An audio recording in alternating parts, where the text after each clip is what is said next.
வத்தலக்குண்டுவில் தமிழ்நாடு தவ்ஹீத் ஜமாத் சார்பில் இஸ்லாம் ஓர் இனிய மார்க்கம் என்ற தலைப்பில் கேள்வி பதில்களுடன் கூடிய கலந்துரையாடல் நடைபெற்றது. வத்தலகுண்டு அஸ்மா மகாலில் தமிழ்நாடு தவ்ஹீத் ஜமாத் சார்பில் இஸ்லாம் ஓர் இனிய மார்க்கம் என்ற தலைப்பில் கேள்வி பதில்களுடன் கூடிய கருத்தரங்கம் நடைபெற்றது. நிகழ்ச்சிக்கு தமிழ்நாடு தவ்ஹீத் ஜமாத் மாநிலச் செயலாளர் சகோதரர் முகமது ஒலி கலந்து கொண்டு பதிலளித்தார். நிகழ்ச்சிக்கு தமிழ்நாடு தவ்ஹீத் ஜமாத் தலைவர் அப்துல் ஹக்கீம், மாவட்ட பொருளாளர் அப்துல் ரஷீத் முன்னிலை வகித்து பேசினார். வத்தலக்குண்டு தமிழ்நாடு தவ்ஹீத் ஜமாத் வத்தலக்குண்டு கிளை தலைவர் சேகப்துல்லா வரவேற்று பேசினார். நிகழ்ச்சியில் பீர் முகமது, காஜா உசேன், சிக்கந்தர் ஆகியோர் வாழ்த்தி பேசினார்கள்.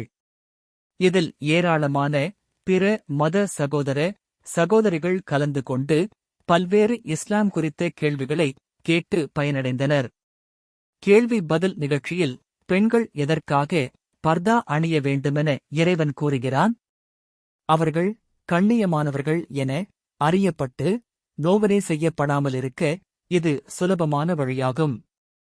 தீமையான செயல் புரிபவர்கள் மரண தருவாயில் பாவ மன்னிப்பு கோருவது குறித்து இறைவன் கூறுவது என்ன?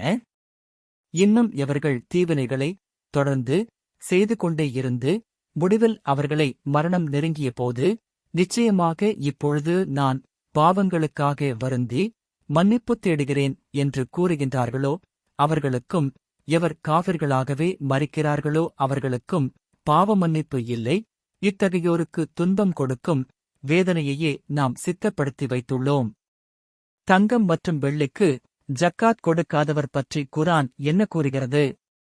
எவர்கள் பொன்னையும் வெள்ளியையும் சேமித்து வைத்துக் கொண்டு அவற்றை அல்லாஹ்வின் பாதையில் செலவிடாதிருக்கின்றார்களே, நபியே, அவர்களுக்கு நோவனே செய்யும் வேதனை உண்டு என்று நன்மாராயம் கூறுவீராக.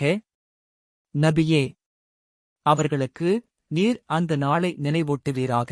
அந்த நாளில் அவர்கள் சேமித்து வைத்த செல்வத்தை நரக நெருப்பிலிட்டுக் காய்ச்சி அதைக் கொண்டு அவர்களுடைய நெற்றிகளிலும் விலாப்புறங்களிலும் முதுகுகளிலும் சூடு போடப்படும். இன்னும் இதுதான் நீங்கள் உங்களுக்காக சேமித்து வைத்தது, ஆகவே நீங்கள் சேமித்து வைத்ததை சுவைத்துப் பாருங்கள் என்று கூறப்படும் என பல்வேறு கேள்விகளுக்கு பதில் அளித்தார். இந்த நிகழ்ச்சியில் ஏராளமான மக்கள் கலந்து கொண்டனர்.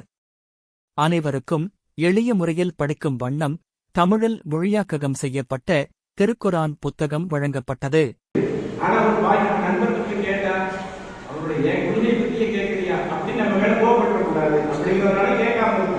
இதுக்குதான் இந்த சபைகள் முழு சுதந்திரத்தை கொடுத்து நீங்க எந்த கேள்வினாலும் கேளுங்கன்னு சொன்னா அப்ப அதை உங்களுக்கு விளக்கம் கொடுப்பதற்கு கரெக்டாக இருக்கும்.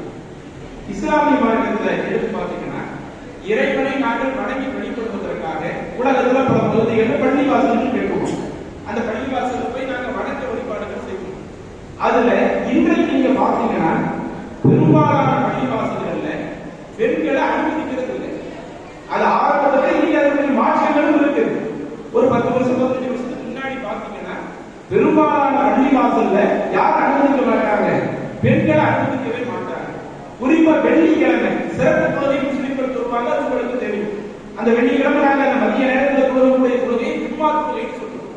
அந்த ஜும்மா தொழுகையில கூட பெண்களை அனுமதிக்க மாட்டாங்க. ஆண்கள் மட்டும்தான் பள்ளிவாசல்ல போய் செய்வாங்க, வணங்கி வழிபடக்கூடியவங்களா இருப்பாங்க.